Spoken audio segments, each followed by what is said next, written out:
Donald Trump is currently feuding not only with potentially his Supreme Court nominee, Gorsuch, but also Senator John McCain, someone who he frequently has arguments and disagreements with. Most recently, though, it's because of the senator's criticism of the recent raid in Yemen that left 23 civilians dead, including 9 children, one who was only 3 months old. Now, this is the incredibly successful raid, as it's been described by Trump and his representatives. But we know that John McCain is not a big fan, and he's going to describe that right here. My understanding of the parameters of the raid were that they wanted to capture individuals, and obviously they didn't want to kill children or women. I don't think you can, when you lose a $75 million airplane, and more importantly, American life is lost and wounded, I don't believe that you can call it a success. But how the hell is he going to tell Trump, experienced veteran, what makes it a success? Now, Trump responded in a very level-headed fashion to John McCain's criticism, saying, Senator McCain should not be talking about the success or failure of a mission to the media, only emboldens the enemy. He's been losing so long, he doesn't know how to win anymore. Just look at the mess our country is in, bogged down in conflict all over the place. Our hero Ryan died on a winning mission, according to General Mattis, not a failure. Time for the U.S. to get smart and start winning again. Are you kidding me right now? That's our president. So this is a guy. He's a good boy. Who sat across from Bill O'Reilly and had the audacity to say that anything that Putin does in killing individuals who disagree with him is okay because we're not so innocent here in the United States. So he wasn't specific about what he meant, but I assume that he was talking about, you know, some of our foreign policy and how many civilians die as a result of that. You just okayed a raid as you were sitting in a swanky dinner that killed 23 civilians, 9 children, and 1 infant. Okay, and you want to sit there and pretend like that was a win? An American died, not while that American was winning, while that American was following through on something that you basically gave a green light to without any real reflection, without any real expertise. See, this is the biggest problem of electing a reality show star.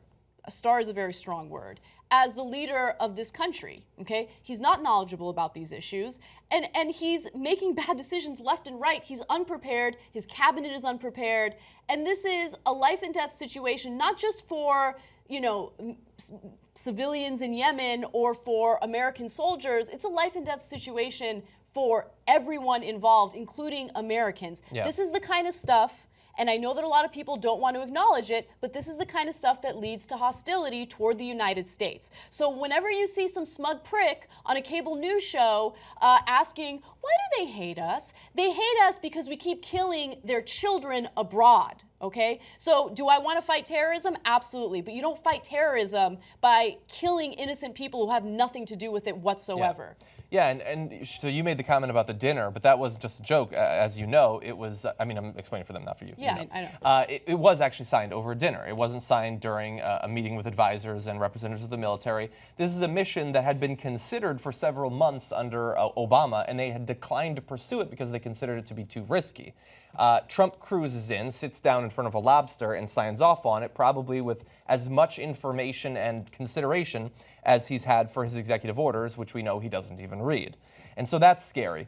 But I do want to turn back to the reference to the Navy SEAL who died, and that being used as an argument for why no one can criticize this mission, because that wasn't an offhand tweet by the president. It's actually going to come up here with the press secretary. It's absolutely a success. And I think anyone who would suggest it's not a success does disservice to the life of Chief Ryan Owens. He fought knowing what was at stake in that mission, and anybody who would suggest otherwise doesn't fully appreciate how successful that mission was, what the information that they were able to retrieve was, and how that will help prevent future terrorist attacks. I understand that. I think my statement's very clear on that, Kristen. I think anybody who undermines the success of that raid owes an apology and a disservice to the life of Chief Owens. Hold on, Kristen, can I answer the question? I'm answering the question. Please let me finish. The raid, the action that was taken in Yemen was a huge success. American lives will be saved because of it. future attacks will be prevented.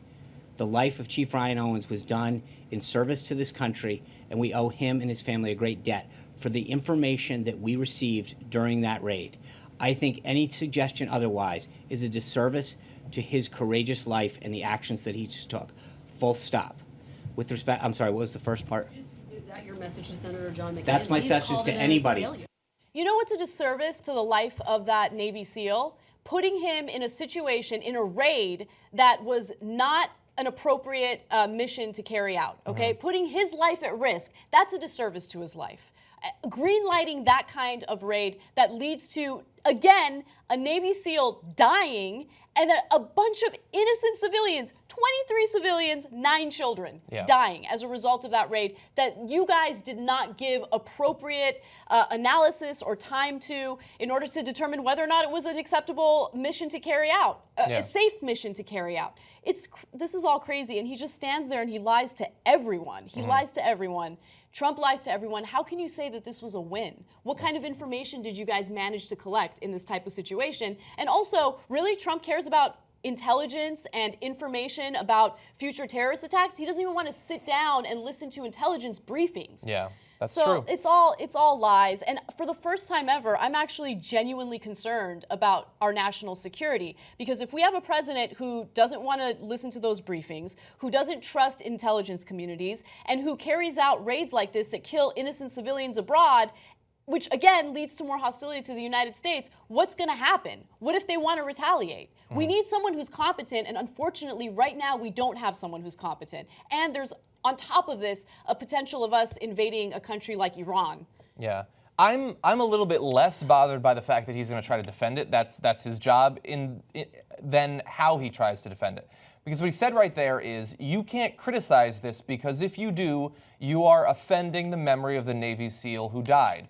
Well, Sean Spicer, you can go F yourself, because I can't think of anything more immoral and more cowardly than attempting to hide behind the death of a U.S. service member to protect a policy that should be open for debate and discussion, as they did, after all. People died in Benghazi, but the Republicans didn't feel like they couldn't talk about that for literally thousands of hours in the Congress because that would do a disservice to the memories of those who died there. Donald Trump has tweeted about it dozens and dozens of times. So this is an interesting new strategy on their part. And it also sets up a pretty perverse incentive from the point of view of the Trump administration. If you only can't argue against this mission because a U.S. service member died, from their point of view, it is preferable that someone dies on the mission. Because if that Navy SEAL had come back, we could criticize it for the deaths of the civilians, for the $75 million plane going down, for Yemen now withdrawing permission from us to do ground missions. Obviously, there's a lot of reasons to question whether this was a success or not. But from their point of view, thank God someone died, because now we're free from criticism. Isn't that convenient? Isn't that sick? Everyone in this country should be concerned about the fact that this administration lacks the ability to reflect on its mistakes and change course moving forward. Donald Trump is unable to ever take responsibility for anything that he potentially does wrong or will do wrong. He thinks that he is right about everything and will retaliate against anyone who has the audacity to criticize him or some of his policies. That should concern everyone, okay? Yeah. Because regardless of which politician you've supported or voted for, they make mistakes and you should be able to criticize them. President Barack Obama made a lot of mistakes, especially when it came to foreign policy, especially when it came to drone strikes that did kill innocent civilians abroad. We rightfully criticized him for doing that, and he should be able to reflect on his mistakes and take responsibility for it. Donald Trump will never take responsibility, and again, he will retaliate if you do criticize him. You can help build independent media. We're now doing fundraising to get 4 new investigative reporting teams out there and be the watchers on the wall. We're not going to let Trump get away with anything. We're not going to let the establishment get away with anything. You help us build it. TYTnetwork.com/go. Be part of the solution.